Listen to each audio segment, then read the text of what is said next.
That's a fantastic shot of a black-backed jackal. So they live in pairs. This will be a very solid pair. They are monogamous.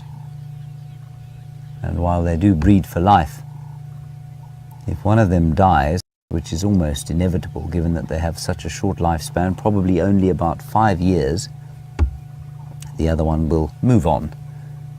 They won't remain a widow or widower for too long. They've spotted something up there. Something is causing them distress. Maybe another jackal? This one you can see shaking its head, I suspect because of the flies.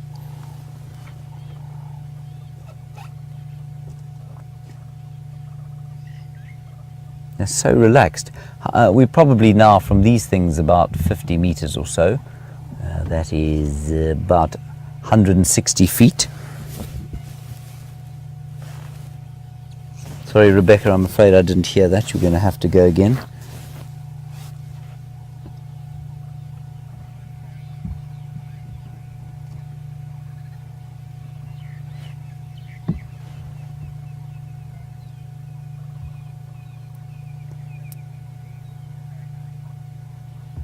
The silver, you can see the silver on the back. I think it has given rise to sometimes them being known as the silverback jackal.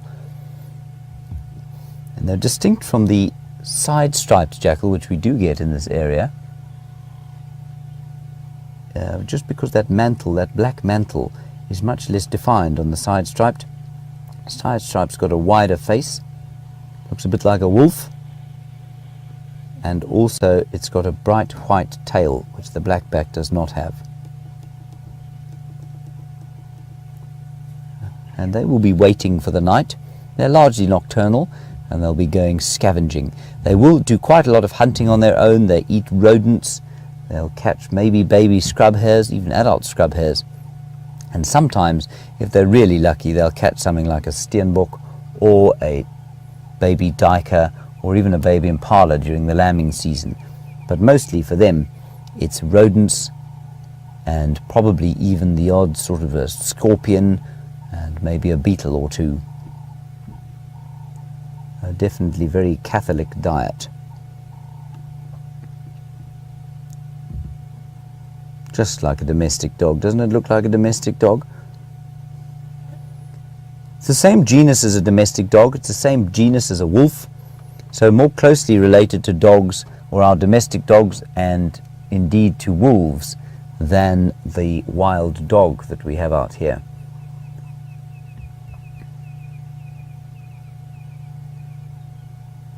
All around, very calm night is starting to gently fall. I'm so glad we found these chaps. It really is a real boon for Brian's birthday. You like that, Brian? I did. Notice all the alliteration there. It was amazing. Yeah, I thought it was incredible. I might even take a photograph with my cellular phone. There we go. That won't be amazing.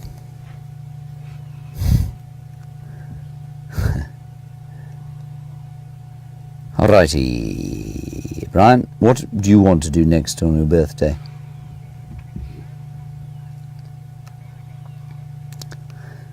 And Charlie, you say that they're so fox-like. They are absolutely fox-like, Charlie. They are quite closely related to foxes. If I just check something up quickly, I'll just tell you precisely how closely related they are to the African foxes that we get.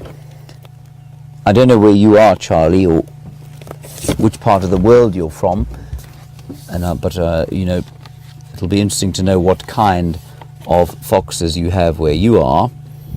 But they are, let me just go to the Canidae.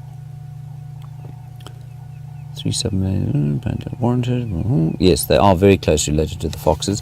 I'm not sure if they have the same genus or not. The genus of the jackal and the genus of the wolf and the genus of the domestic dog is Canis. That means dog, basically, ironically enough. And I think a fox is probably in a slightly different genus from that. You see the other one there? Oh, spotted. And that's so typical, that typical little run that they do when they go off foraging. I just wish they'd call again. It's such a lovely call. Unfortunately, you couldn't hear it last time because the microphones were facing in completely the wrong direction.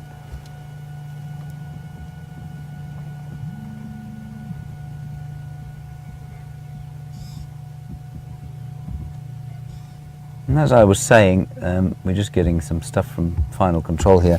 Jackals are from the genus Canis, as are dogs and wolves, and it is the family Canidae, which we knew, but I'm just not sure whether or not the foxes are in the same genus. We definitely know that they're in the same family, along with the wild dogs. And a fox...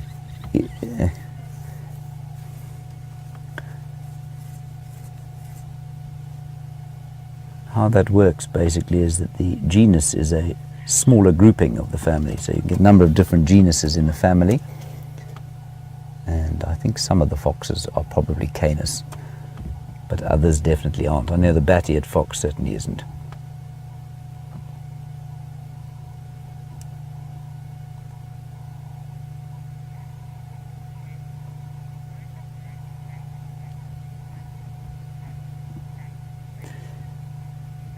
And Kathy, you're in New Jersey, a very astute observation from you saying that weren't the black-backed jackals once known as the saddle-backed jackals? Yes, I think they have been known as saddle-backed jackals in the past. So yeah, absolutely. Now the rarest jackal, and indeed the rarest carnivore in all of Africa, looks almost entirely like this, but red and without that mantle on the back. And that is the Ethiopian wolf, or simian jackal, which lives up in the Ethiopian highlands. And it's much more a jackal than it is a wolf. It looks very similar to this. It lives in a similar kind of social arrangement, knocking about the place, scavenging largely, and hunting rodents. I can't believe how confiding this chap's being. I suppose we are lucky because we have the super zoom. It wouldn't be quite as entertaining if we didn't have this amazing zoom lens that we now have.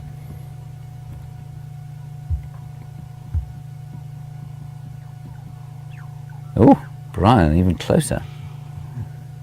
Quite amazing. I think he was just bitten by an ant.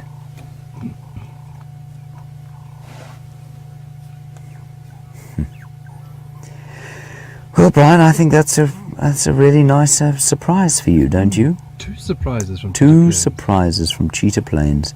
Ostrich. Well, three then. And, oh, little buffalo. Baby buffalo. Baby beef. Let us not forget the baby beef.